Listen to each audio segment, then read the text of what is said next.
guys, welcome back to my channel. My name is Uchesh and in today's video I am going to cook. Yeah, you have saw the title that it's a cooking video, but you don't know what I am going to cook. So let's get started. So yeah, during lockdown I tried to make fuchkas many times, but it didn't work. So today I am going to give it a try again and let's see what happens. আজকে রবিবার ছিল আর বিকালে পড়ানো থাকে না, তাই ভাবলাম যে ফুচকা বানাবো।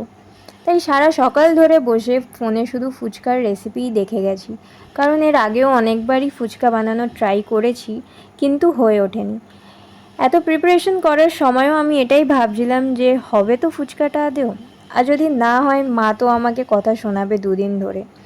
এখানে প্রথমে আমি অল্প করেই ধনেপাতা কাটছিলাম আলু মাখাটাতে দেবো বলে। তারপর ভাবলাম যে না, ফুচকার সাথে যে সবুজ জলটা থাকে সেটাও বানাবো, তাই আরও ধনেপাতা নিলাম। এখানে আগের থেকে আমি 4টে আলু কেটে সেদ্ধ বসিয়ে দিয়েছি, তার সাথে কাঁচা ছোলা আর 2টো কাঁচা লঙ্কাও। সবার প্রথমে ফুচকার জল বানানোর জন্য আমি অনেকটা ধনেপাতা আর একটু আদা টুকরো, তার সাথে নুন, চিনি আর তেঁতুলের জল দিয়ে একটা পেস্ট বানিয়ে নিলাম।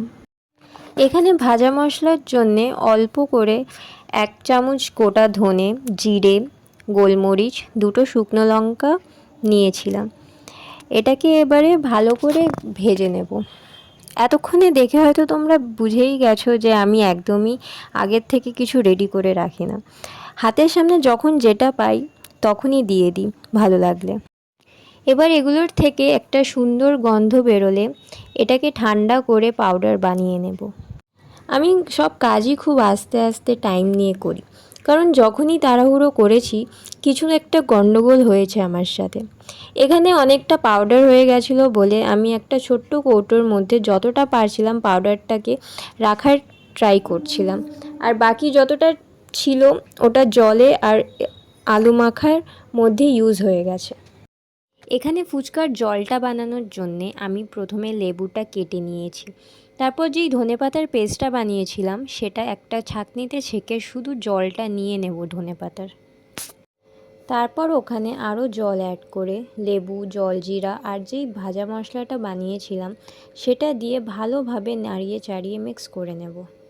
এখানে বারবার আমি টেস্ট করছিলাম ফুচকার জলটা, কারণ বেশি নুন হয়ে গেছিলো, তাই আরও জল অ্যাড করে দেখছিলাম।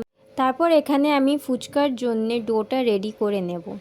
এই স্টেপে আমি অনেকবারই রেসিপি ভিডিওটা দেখছিলাম চালিয়ে চালিয়ে, যেন কোনো ভুল না হয়।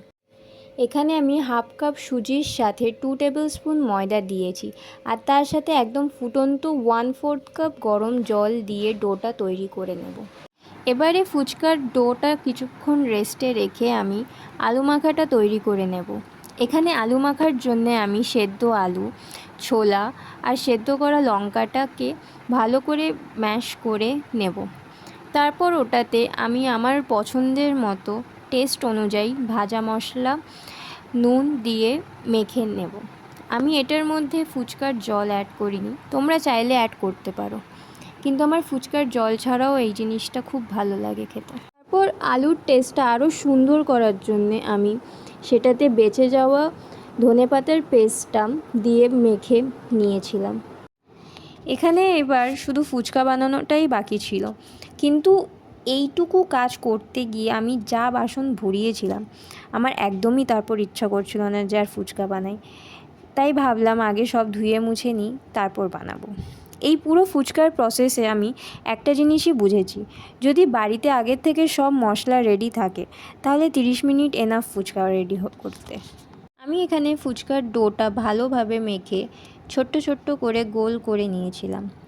সত্যি বলতে আমার এখানে এতক্ষণে সব থেকে খাটনির কাজ এটাই লাগলো, এত ছোট্ট ছোট্ট নাড়ুর মতো ঠিকঠাক গোল করাটা, যেটা না করলে ফুচকার হয়তো শেপটাই আসবে না।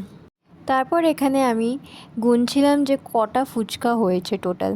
আমার তখন ওই গুনতেও এত কষ্ট লাগছিল, যাই হোক প্রায় অনেকটাই হয়েছিল ফুচকা। এখানে এবার আমি ওইগুলোকে বেলে নিচ্ছিলাম। আগে থেকে বলে রাখা ভালো যে আমি একদমই ভালো বেলতে পারি না, তাই তার জন্যে আমি একটা ছোট্ট মেজারিং স্পুন দিয়ে গোল করে কেটে নিয়েছিলাম। এখানে আমি কড়াইতে অনেকটা তেল নিয়ে হাই ফ্লেমে রেখে তেলটা যখন ভালোভাবে গরম হয়ে যায় তখন ওখানে ফুচকাগুলো ছেড়ে দিই। এখানে আমি 2-3টে ফুচকা ছাড়ার পর দেখি প্রথমে ফোলেনি একটা ফুচকাও। ওটা দেখেই আমার আর কোনো হোপস ছিল না যে কোনো ফুচকা ফুলবে। তাই আমি ভাবলাম যে ওইগুলো দিয়ে পাপড়ি চাটই করে নেব। কিন্তু সেকেন্ড ব্যাচটা দেওয়ার পর সব কটা ফুচকা পরপর ফুলেছিল। এখানে আমি তারপর ফুচকাগুলো ট্রাই করছিলাম। সত্যি বলতে এত ভালো লাগছিলো আমার ওগুলো খেতে।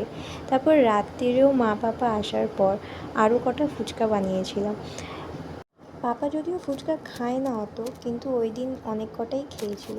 ভালোও লেগেছিলো পাপার অনেক, মাও বললো ভালো হয়েছে। আজকের জন্য এতটাই। সবাই লাইক, শেয়ার অ্যান্ড সাবস্ক্রাইব করে দিও আমার চ্যানেলটাকে। বাই।